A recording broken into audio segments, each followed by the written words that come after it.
زانی کو جو دنیا میں سب سے پہلا عذاب ملتا ہے نا، وہ یہ ملتا ہے کہ اس کو اس گناہ کا چسکا لگ جاتا ہے.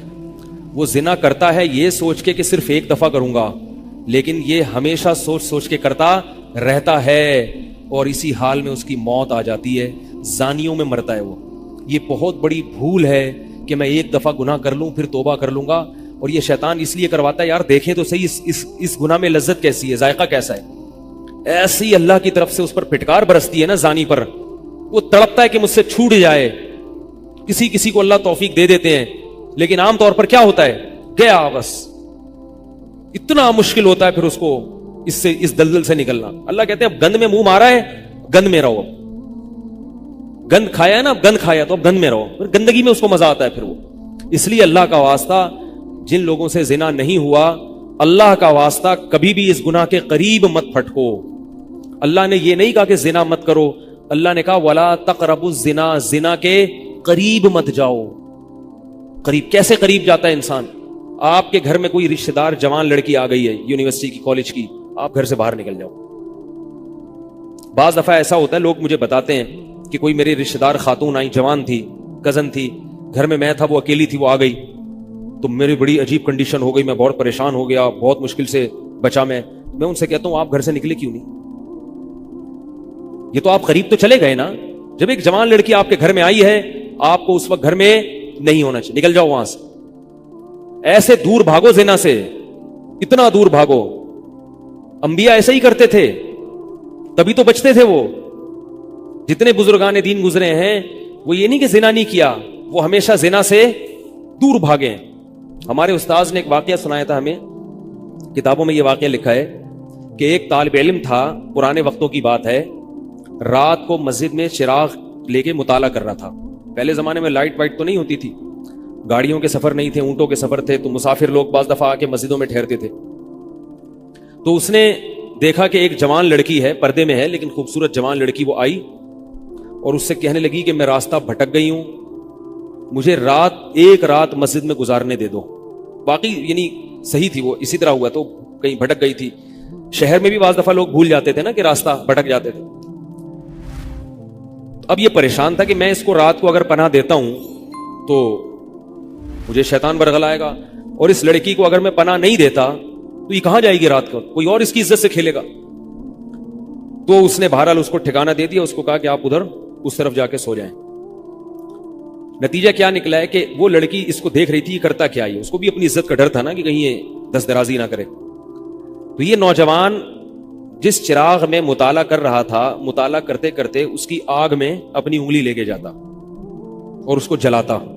جیسے ہی وہ جلنے لگتی تو اس انگلی کو واپس کھینچ لیتا، ایک دم تپش آگ لگتی نا، واپس کھینچتا. پھر تھوڑی دیر بعد یہ انگلی اس میں لے کے جاتا، پھر واپس کھینچتا. پوری رات یہ کرتا رہا ہے اور اپنی انگلی کو جلاتا رہا ہے. صبح جیسے ہی ہوئی ہے، اس نے فوراً، صبح صادق ہوئی نا فجر کی اذان کا وقت، اس نے فوراً اس لڑکی سے کہا یہاں سے چلی جاؤ، فوراً یہاں سے فوراً چلی جاؤ.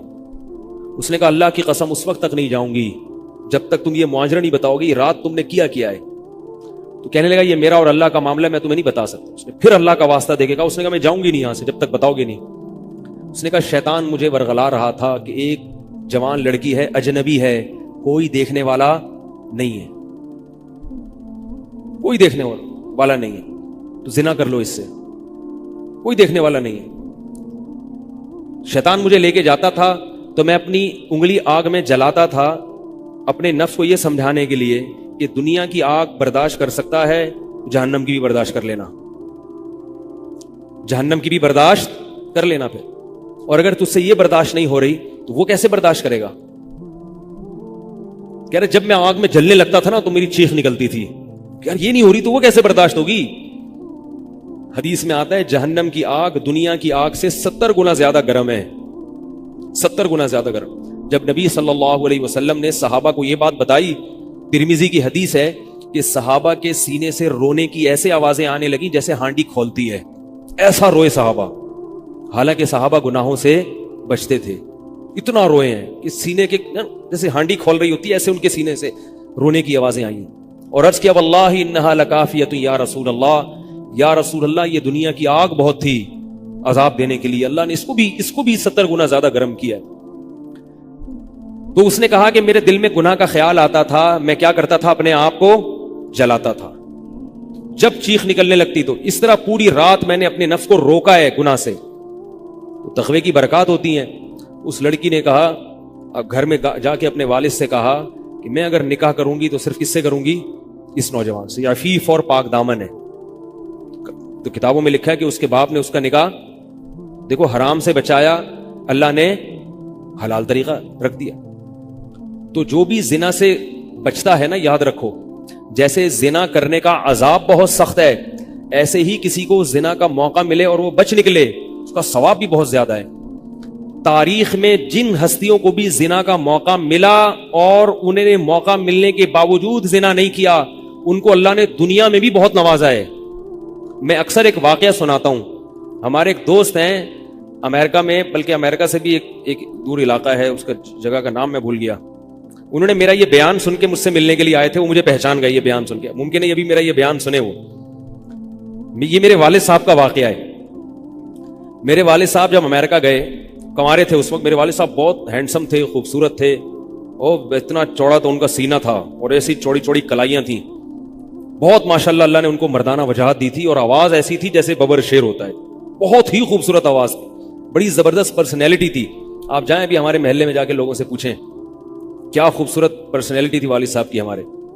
جب انتقال ہوا ہے نا میرے والد صاحب کا، تو پورا محلہ رو رہا تھا، پورا محلہ.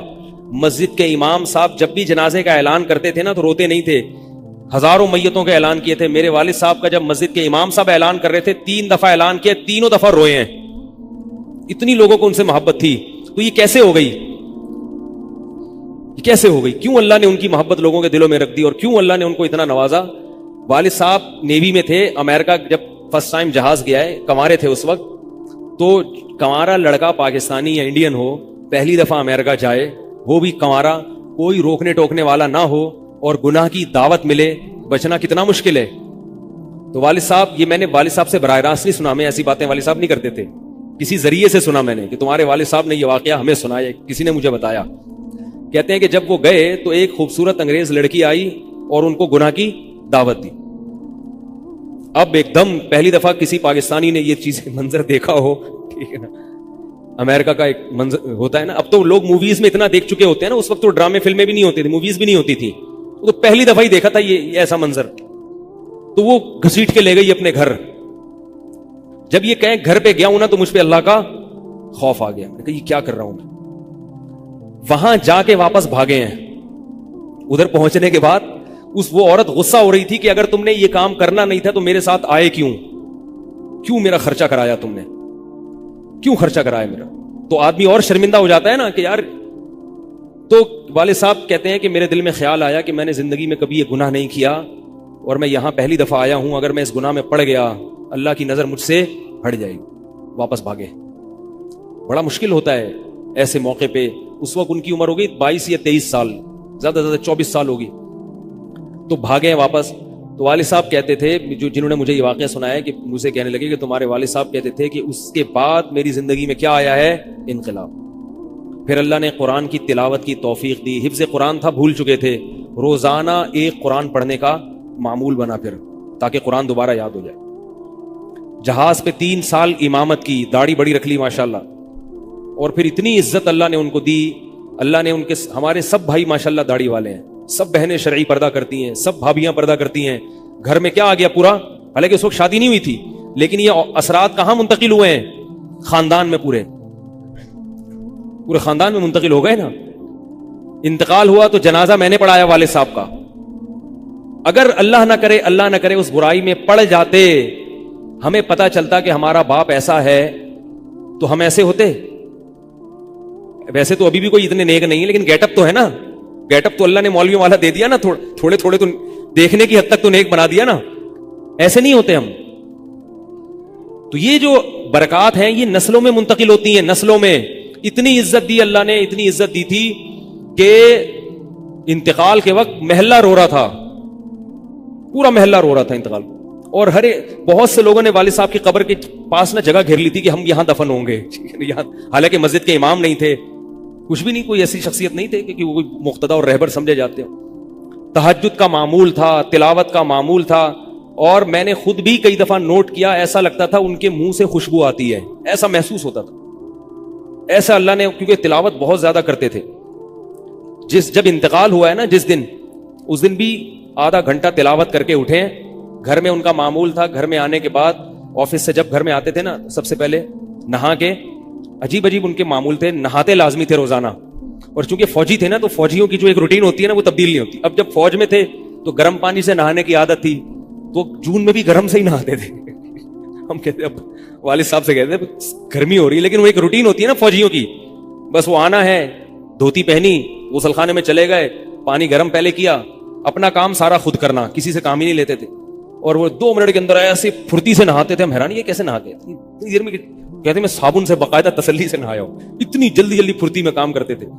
آتے ہی تلاوت کرنی, اور تلاوت اونچی آواز میں کرتے تھے. پورے گھر میں والد صاحب کے تلاوت کی آواز آتی تھی. مجھ سے غلطی یہ ہوئی کہ انتقال سے چند دن پہلے میں ان کی تلاوت سن رہا تھا, تو میرا دل چاہا میں اس کو ریکارڈ, اس وقت ریکارڈنگ کا اتنا زیادہ نہیں ہوتا تھا, میں نے کہا اس کو میں ریکارڈ کر لوں, لیکن وہ ریکارڈ میں نہیں کر سکا. میں نے کہا چلو بعد میں کر لوں گا, اور ان کا انتقال ہی ہو گیا. تو تلاوت اونچی آواز سے ٹوپی اتار کے تلاوت کرتے تھے. تو جس دن انتقال ہوا ہے, اور اللہ سے کہتے تھے کہ اللہ کسی کا محتاج نہ بنانا, ساری زندگی کسی سے خدمت نہیں لی, صرف جو ہے نا کمر دبواتے تھے بیٹوں سے اپنے. تو مجھ سے بھی دباتے تھے, میرا یہ انگوٹھا بڑا مضبوط ہو گیا ہے. وہ کمر پہ نا ان کے ایسے مالش کر کے, ایسے کمر پہ میں مالش کرتا تھا والد صاحب کی, یہ تیل لگا کے نا ادھر, تو میرے انگوٹھے میں بڑی طاقت پیدا ہو گئی تھی. مجھے کہتے تھے یار تم ہو باریک سے, میرے باقی بھائی ذرا, لیکن یار تمہارے ہاتھ میں بڑی طاقت ہے. تو میں کہتا تھا کہ یہ میرے ہاتھ میں طاقت نہیں ہے, یہ مالش کر کے نا یہ انگوٹھا بہت مضبوط ہو گیا ہے. تو کیا تھا, تلاوت کی انتقال سے پہلے, اور بار بار دعا کیا کرتے تھے کہ اللہ بستر پہ لیٹوں نہیں. زندگی میں ہم نے کبھی نہیں دیکھا والد صاحب بستر پہ لیٹے ہوں, یعنی بیمار ہو کے لیٹے ہوں, اپنا سارا کام پھرتیلے پن سے کوئی بالکل. تو وہی ہوا, موت کے وقت بھی ایسا ہی ہوا. آئے ہیں, تلاوت کی ہے, پھر اس کے بعد گئے عشاء کی نماز پڑھنے, صف میں بیٹھے ہوئے تھے کہ گر گئے. صف سے اٹھا کے ان کو ہاسپٹل لے کر گئے, نماز کی اقامت ہو رہی ہے, اور وہیں اٹیک ہوا, اور وہی ان کا قبر کا سفر تھا. کتنی اچھی موت دی اللہ تعالیٰ نے, کہ ایک دن کیا ہوا, بارش میں بھیگتے بھیگتے آئے ہیں گھر میں, اور فوراً نماز کے لیے گئے. تو والدہ نے کہا کہ بھائی ابھی بارش ہو رہی ہے. انہوں نے کہا اللہ بولے گا آفس سے یہاں تک پہنچ گئے, اور اب یہاں سے مسجد تک نہیں جا رہے, اللہ کو بھی منہ دکھانا ہے. ایسے نماز کے پابند. سعودی عرب میں جب عمان میں ان کی جاب تھی, کئی گھنٹے کا گرمیوں کا روزہ ہوتا تھا, لوگ چھوڑ دیتے تھے. والد صاحب کہتے تھے مر جاؤں گا, رمضان کا روزہ نہیں چھوڑوں گا, کچھ بھی ہو جائے, رمضان کا روزہ کیسے چھوڑوں. تراویح کبھی نہیں چھوٹتی تھی, رمضان کا روزہ کبھی نہیں چھوٹتا تھا. میں یہ نہیں کہہ رہا کہ کوئی برائی تھی نہیں ان میں, ایسی کسی کی تعریف کرنا غلط ہے, مگر اللہ نے مجموعی لحاظ سے ان میں بڑی صفات رکھی تھیں. یہ صفات کیسے پیدا ہوئیں؟ اللہ نے ایک برائی سے بچنے کی توفیق دی. تو میں نے یہ, اچھا, اسی میں ان کی موت واقع ہوئی ہے. اور رات کو 12 بجے انتقال ہوا. ان کے سارے کام ایسے ہوتے تھے, موٹے موٹے کام اور چپکے چپکے. شو بازی کا بالکل بھی شوق نہیں تھا ان کو. حج, ہمارے محلے سے جب کوئی حج کرنے جاتا تھا نا, 6 مہینے پہلے اعلان ہوتا تھا فلاں صاحب حج پہ جا رہے ہیں, لوگ پہلے سے آ کے نا ان سے دم کروانا. اب تو لوگ بہت حج پہ جاتے ہیں, اس وقت یہ 25 سال پرانی بات کر رہا ہوں میں, تو اس وقت حاجی کی بڑی ویلیو ہوتی تھی. حج پہ جو جانے والا ہوتا تھا نا, لوگ اس سے پہلے سے ماشاءاللہ حج پہ جا رہے ہیں. ہمارے امام صاحب پوری رننگ کمنٹری شروع کرتے تھے اسپیکر پہ, اب وہ حج پہ جانے والے ہیں, اب ان کا نام آ گیا ہے. جنازے کی بھی رننگ کمنٹری ہوتی ہے ہمارے محلے میں, اللہ امام صاحب کی مغفرت فرمائے, انتقال ہو گیا ان کا بھی. اس کو لوگ کہتے تھے یہ رننگ کمنٹری شروع کر دیتے ہیں. جنازے کی چارپائی اٹھ چکی ہے, تمام حضرات سے گزارش ہے کہ جنازہ گاہ میں پہنچ جائیں. اب جنازہ گھر سے نکل چکا ہے, میت کو غسل دیا جا چکا ہے, عیدی سینٹر سے لاش گھر میں آ چکی ہے. پوری نا کمنٹری ہوتی تھی.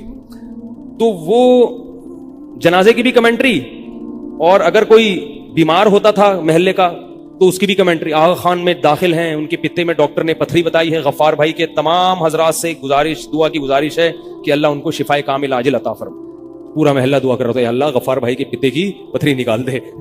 ٹھیک ہے, وہ چونکہ سیاسی تھے, جمعیت کے تھے, تو وہ پوری نا سیاست سے لے کے چلتے تھے ہر چیز. تو والد صاحب اب جب حج پہ جاتا تھا کوئی, تو اس کی پھر وہ جب حاجی صاحب آتے تھے ان کا بڑا استقبال. ہمارے والد صاحب کو یہ چیزیں پسند نہیں تھی. والد صاحب حج کر کے گئے پتہ ہی نہیں چلا, اور واپس کسی کو بولٹن مارکیٹ میں ملے. اس نے کہا ہم نے تو سنا تھا آپ حج کرنے گئے ہوئے. والد صاحب نے کہا میں بھی ابھی آیا ہوں. میں نے کہا چلو بولٹن مارکیٹ سے ذرا ٹچ کرتا ہوا گھر چلو. ایک تھیلا تھا ان کے پاس, اسی تھیلے میں حج بھی ہو رہا ہے. پوری دنیا دیکھی تھی والد صاحب نے, پوری دنیا کا سفر کیا.